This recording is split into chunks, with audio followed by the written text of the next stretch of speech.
Velkommen til. Nu er det blevet tid til en ny video. I dag der skal vi se lidt på virksomheders starttidspunkt. Hvad har det af betydning, og har det overhovedet en betydning, hvornår virksomheden vælger at starte op på? Der kan være to situationer, som jeg støder på, når jeg møder en virksomhed. Den ene det er, at de allerede er startet, men de kender ikke deres starttidspunkt, så de skal have noget hjælp til at finde ud af, hvornår er det egentlig præcis, de starter op, så man kan arbejde med det. Og det andet det er, at de skal starte noget nyt op. Det kan fx være en kampagne, eller et nyt produkt, eller et nyt selskab. Og de skal bruge det starttidspunkt, der passer til det, der skal laves. Altså jeg har det sådan lidt med starttidspunkter.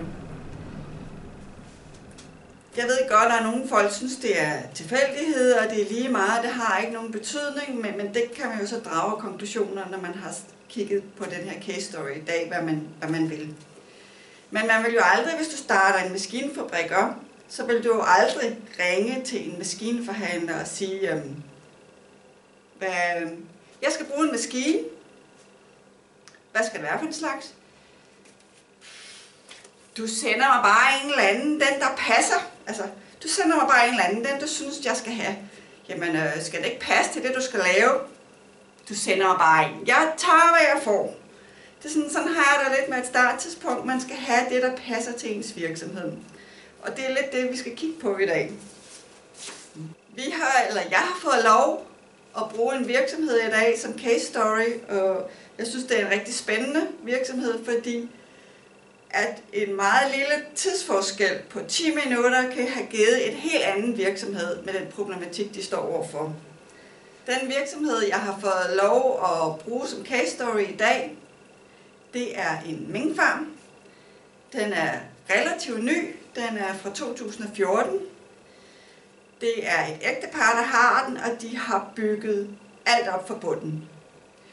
De har været nede i banken for at forsøge at låne nogle penge til at starte den her virksomhed op, og har fået blankt nej. Hele minkbranchen har ifølge dem egentlig ikke den store lånemuligheder, når man vil starte forfra og vil bygge noget op. Deres situation, det første ønske, jeg støder på hos dem af, det er, at de gerne vil udvide.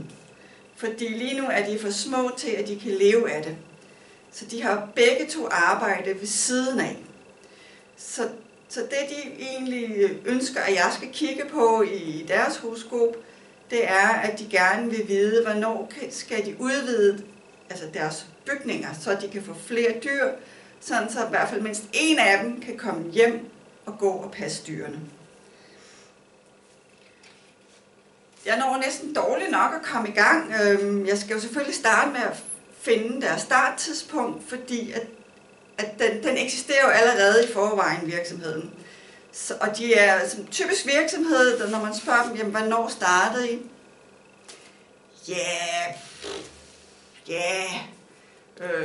Hvornår startede vi egentlig? De har sådan et, jamen startede vi, da vi registrerede, de havde registreret, fordi mange, der starter virksomheder, de vil gerne kunne trække moms fra i forbindelse med deres opbygning. De køber en masse ting ind, men de starter reelt ikke. Så selve registreringen kan man sige, at det er starttidspunktet.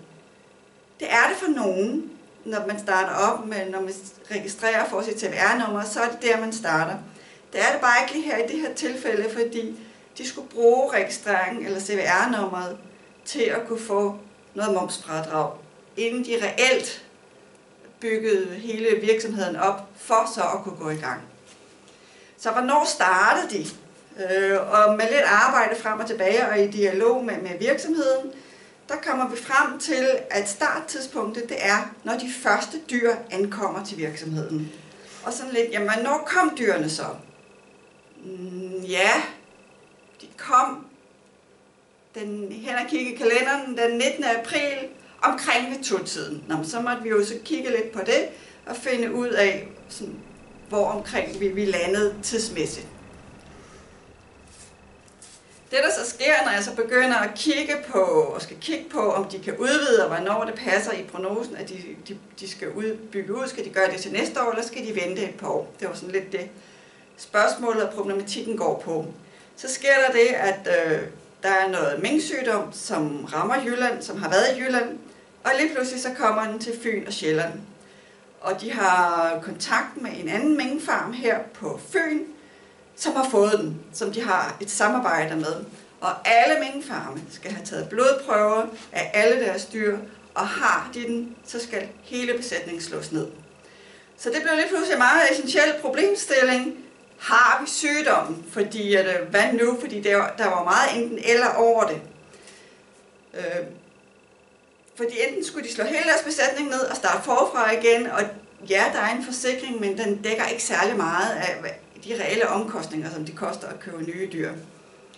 Så det var sådan lidt liv og død for dem, om de havde den eller ikke havde den, fordi de kunne jo se, at farme rundt om den havde den, og måtte så slå deres dyr ned.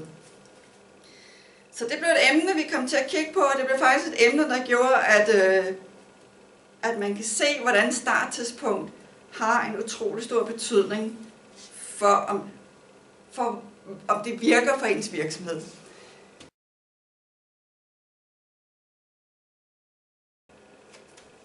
Her har vi så starttidspunkt for minkfarmen. Den ved hjælp af begivenheder, selvom der ikke havde været så mange, fordi det er en forholdsvis ny virksomhed, så blev starttidspunktet 5 minutter over 2.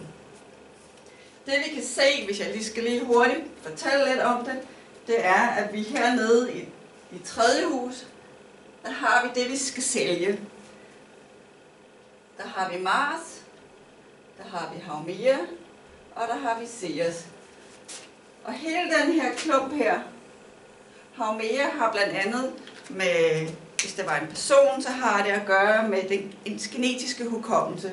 Så Haumea og Mars her sammen har med avlsarbejde at gøre. Og Ceres, det har med, at det er egentlig der ens gevinst ligger, det er i selve avlsarbejdet. Det ligger så nede i, som sagt, i tredje hus, som har med salg at gøre, så det er det, de skal sælge. Selvfølgelig skal de sælge skindene, men det reelle arbejde, det ligger i selve avlsarbejdet, der ligger hjemme på farmen. Det ligger så nede i vægten, som har meget med de dyre mærker at gøre, med æstetik og smukke og liebhaveri at gøre, så det passer jo meget fint med det, de egentlig laver.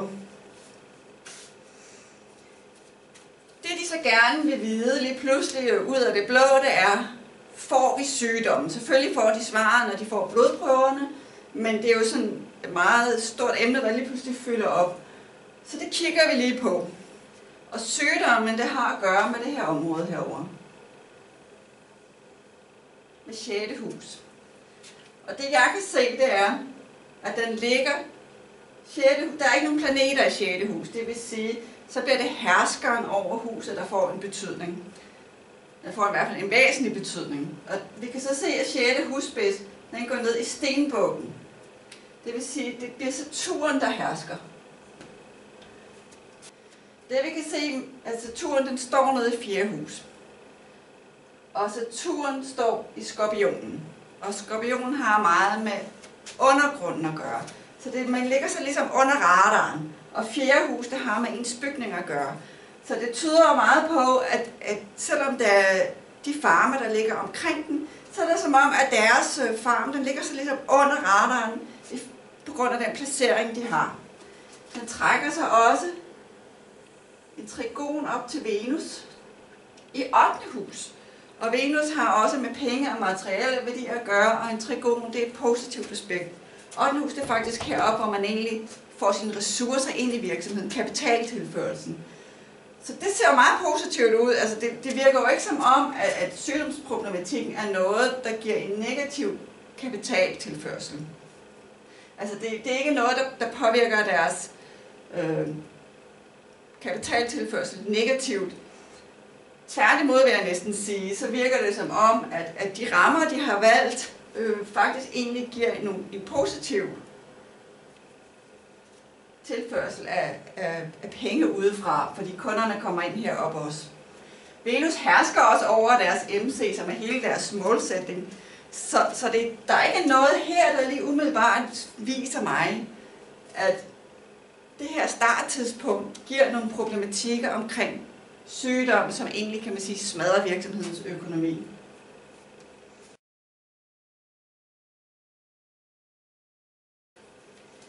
Hvad nu hvis starttidspunktet ikke havde været 5 minutter over 2, men havde været 15 minutter over 2, som jeg har. Nu har jeg lige flyttet tidspunktet lidt her på horoskopet til 1/4 over 2 i stedet for 5 minutter over 2.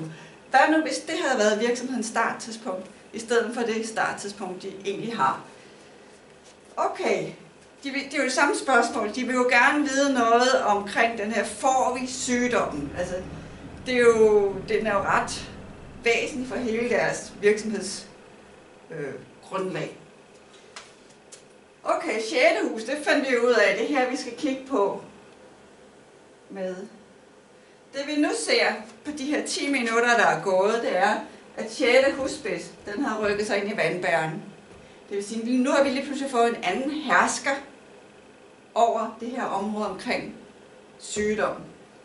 Så det er selvfølgelig den, vi skal have fat i nu. Og den, der hersker over vandbæren, det er Uranus. Okay, det ser jo lidt anderledes ud, fordi Uranus trækker jo en opposition ned til deres avlsarbejde. Så i stedet for at have en virksomhed, som ligger under radaren med den placering, den egentlig har, som så gør, at den pengetilførsel, de egentlig får til virksomhed, bare alene ved deres placering kan hjælpe dem, så får de lige pludselig en virksomhed. Og Uranus, det er jo også pludselig. Der sker pludselige begivenheder. Så får de lige pludselig nogle pludselige begivenheder, der kommer udefra, fordi det er en opposition, det kommer altid udefra, der påvirker deres avlsarbejde. Det lyder jo rigtig meget som en sygdom, der smadrer hele deres, hvor alle dyrene skal slås ihjel.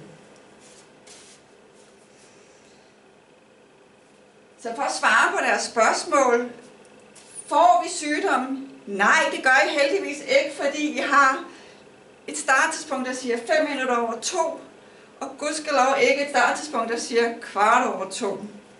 Så de har været virkelig heldige. Og det synes jeg bare egentlig er, den her case story, den synes jeg er utrolig god til at vise, hvor vigtigt et starttidspunkt er. Et starttidspunkt er ikke bare noget tilfældigt, at man lige får, ligesom hvis du ringer, og du bestiller jo som sagt heller ikke bare en maskine hos en leverandør, og så får et eller andet helt tilfældigt. Du skal selvfølgelig have det, der passer til din virksomhed. Og selv 10 minutter kan gøre en utrolig stor forskel. Her vil det have betydet, de 10 minutter vil have betydet, at de vil være gået fra at være ligesom fredet og ligge under radaren omkring sygdommen til lige pludselig at være en virksomhed, som var meget udsat for udefrakommende begivenheder, der simpelthen smadrer deres avlsarbejde. Så har tidspunktet en betydning? Ja, det har det.